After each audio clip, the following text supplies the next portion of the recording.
on TV, and you can comment on the post that we have out there. But we're going to start, first of all, this is not how we usually do it. We're going to start with a trending tweet, and it is the president tweeting pidgin to wish Shatta Wale happy birthday. It says, happy birthday, Shatta Wale GH. You for come visit me for Flagstaff House. Oh.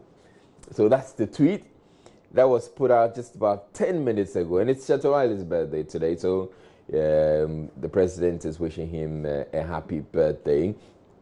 I just want to check out some of the replies to that. So you see, Gilberto says, Nana Guy. Kwame Anoche says, Nana, you speak pidgin. Wow, Mr. President, you do all. And Kwame Anoche says, NDC people go make headlines out of this. Tomorrow's front pages. President wishes Shatta Wale happy birthday in pidgin. Mr. Caleb says, I love you, my president. Jude A. Maxwell says, in as much as I know the president's accounts are managed by a team, I'll advise that things be done professionally. And then Ernest Coleman says, my president isn't boring. So, well, E. Musk says, them hack their account too. So everybody else, and how they're seeing this tweet posted by the president. Now, we will be coming back to that, but let's get on to the issues that we're looking at for this evening. The public relations officer of the Ghana Education Service, Reverend Jonathan Bette, has downplayed concerns of the several hours some pupils were made to line up ceremonial streets in the scorching sun, awaiting the arrival of the Ivorian president on Monday. Some Ghanaians, particularly parents, have taken to social media to lament how the action affects their children negatively. Others argue the practice is archaic, but PRO of the GES, Reverend Bette, says there's nothing wrong. What do you think? That's a question we put to you out there on the streets of Accra. There's something wrong about it, and this is the old system, as far as I'm concerned. Those days that J.J. Rawlings was in power, we did the same thing. But now things have changed. If Ouattara is coming to Ghana, whether to strike deal with our president, it has nothing to do with the school children. There's a cake system. I mean, why should you punish small children to line up on the street waiting for a president? What do they know? What do they know about any policies? I think there's no problem with it, because seeing the president come in and like them welcoming it is kind of something nice. And as you said, they are going to have something to talk about it in the future to their children, concerning when the president came in, how they addressed the president and everything. But also being on the sun, it's another effect also on the kids. Due to some situations with other kids, they can fall sick or get ill with some certain diseases and other things. To me, I think it's okay, because sometimes seeing someone, it motivates you. Oh, one day I want to become a president, for someone to come and stand and maybe welcome me. So I think it's the best. But standing on the sun, I think that maybe, I don't know, with the criteria they used to select the students, so maybe sometimes if you are not well, they'll not make you to go and stand. Because it's going to be a learning something. Oh, I want to come and stand and welcome the president. So in a way, it can motivate a student. There's something wrong with it, because you can't let school kids stand on the sun for like 2 hours. It's not normal. It's inhuman, because the kids are supposed to be in the classroom, right? What's the responsibility for them to welcome a president? For what? I don't think it's necessary. For me, I don't think it's necessary.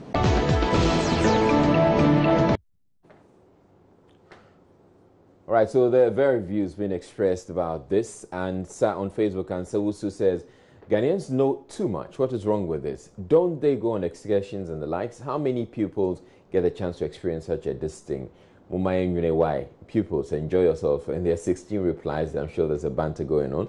Kwesi Protocol says, assuming the Joy FM or GBC, etc., announces the CR7 and Messi will be visiting Ghana, just imagine how many adults will flock to the street just to catch a glimpse of them. How much more presidents? Or is it because this president is not from the West? These kids are happy. So what be your own? He also has 5 replies. Jobs Clifford says, it is the best and I really loved it. Nanado is showing our children how to respect and appreciate leadership. Ghana is not insulting leadership again. Ghana is working again. He also has 3 replies. Jim Walter says, Mumu comments, in the name of poverty, should we destroy all traditions? Then why celebrate Independence Day, Republic Day, Workers' Day, since all will bring cost to us? Can't we, for once, have a celebration? Simon Gundu says, let's consult our professors if they did it during their time, and if indeed they did it and were successful, then it's normal. But if this unfruitful generation sees it archaic, then we don't have a future. Tradition is key. Scorching now, Citizen Dennis says, nothing wrong with packing pupils on the scorching sun for no apparent reason. We still have a long way to go. And he has 7 replies. And Pepper Isaac says, I spoke against this in the time of the NDC, and I'll speak against it in the time of the MPP. The most annoying thing about it is that monies that may be provided to buy some yogurt for the kids will find its way into the pockets of some party people. And if the kids are lucky, they will get some tiny Calipo drink. Musa Mohammed says, this is what happens when a country is in the wrong hands. Ouattara should have been led by Nana Addo to schools to see how busy Ghanaian children learn. But due to lack of vision for the Ghanaian child, he rather made them abandon studies to wave at Ouattara. All right, so moving on, it's World Poverty Eradication Day, a day set aside to chart ways of eradicating extreme poverty, which is also number 1 on the UN Sustainable Development Goals agenda. As a country, the gap between the rich and the poor is quite huge, hence the need to bridge it. What do you propose can be done to totally eradicate poverty in Ghana? The major cause of poverty is lack of knowledge. Everybody has something to offer. If we can educate, you don't need to go to school to be rich. You don't need to attend maybe a higher, attend some higher academic before you can be rich. But we need to make people understand that everybody has a potential. We just need to train people to discover their potentials and train them on how to use these potentials. When I say we, I'm not looking at the government, okay? We as individuals, we need to empower ourselves, okay? There are certain governmental policies like the LEAP that geared towards eradicating poverty. But I believe that in totality, if the government over here is to, empower the individuals, okay, by way of developing strong entrepreneurial skills and spirits in individuals, we can use our God-given talents in producing something. Is to educate the society and then also to encourage those who can work on their own, the self-employed, to encourage them so that they will do more to employ others. Well, the poor people in Ghana are the ones giving birth most. So the birth control, they should teach the poor people how to control their birth. Because you see a poor person in like a zone that is so not clean, but has children like 10 and 9. Meanwhile, those parents are not working. The children are not going to school. At the end of the day, those children grow up and become vagabonds. And how can Ghana eradicate poverty if these things are going on? Well, let her speak. They're pretty passionate about her views on the issue. Now, by Jeremiah on Facebook says, invest more in agriculture, educating more people to eradicate illiteracy. Now, going back to the extended family system where everyone sees each other as one and always giving helping hands when the need arises. Chris Barnett says, people who behave weirdly and talk haphazardly are diagnosed as having mental disorders, but those who are talking about eradicating poverty are not diagnosed with mental illness. Mental health professionals are not doing their job. Michael Ose says, poverty can never be eradicated in any country. So-called developed countries still have citizens who are poor, but can be minimized through ensuring equal opportunity to all, not whom you know. And then Isahaku Yunusa says, it's not possible to totally eradicate poverty, but it can be reduced by providing employment and boosting the agri sector for the growth of the country and the people.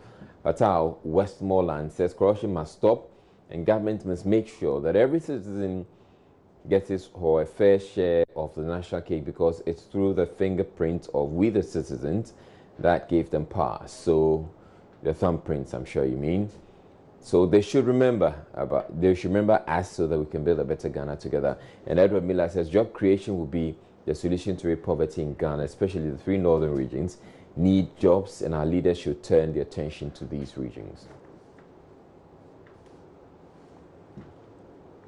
Now, a man from Birmingham, England, recently revealed he lived in the forest for 5 years before moving into a homeless shelter just to get away from his nagging, controlling wife. Malcolm Applegate claims that in the beginning of their marriage, he and the wife got on pretty well.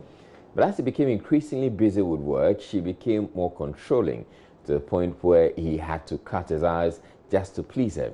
So I'm asking, how far will you go to avoid a nagging or troublesome partner? I would definitely leave you. I'll leave you behind. In fact, a woman is supposed to be nagging. A man is supposed to be listening and getting angry and all that. So I don't see why you should be nagging when a woman is supposed to be nagging. Like, doesn't make sense. The worst I can do is to leave, because it may be extreme where I cannot take it. So if this man talks too much or complains about everything and doesn't want to understand certain things, the best I can do is to leave. The extent I'll go is to leave the house, because in the Bible, Proverbs 21:19, it says that it's better to live in the desert than with a quarrelsome and nagging wife. So I think even if the Bible is saying it, that's it. You're supposed to leave the house. And what I would do to avoid a nagging partner is to just keep quiet and listen to the person. What I learned from Proverbs 28:17 said, when someone is talking, as your partner or the man of in your life is talking, just listen to when he's nagging or something. Don't exchange words with him. Listen to him. Be patient. Listen to what he's saying. If it's good or bad, just accept it, just to avoid conflicts. So what I'll do is to pray and then work hard to meet whatever is causing my partner to nag. And that's what I would do.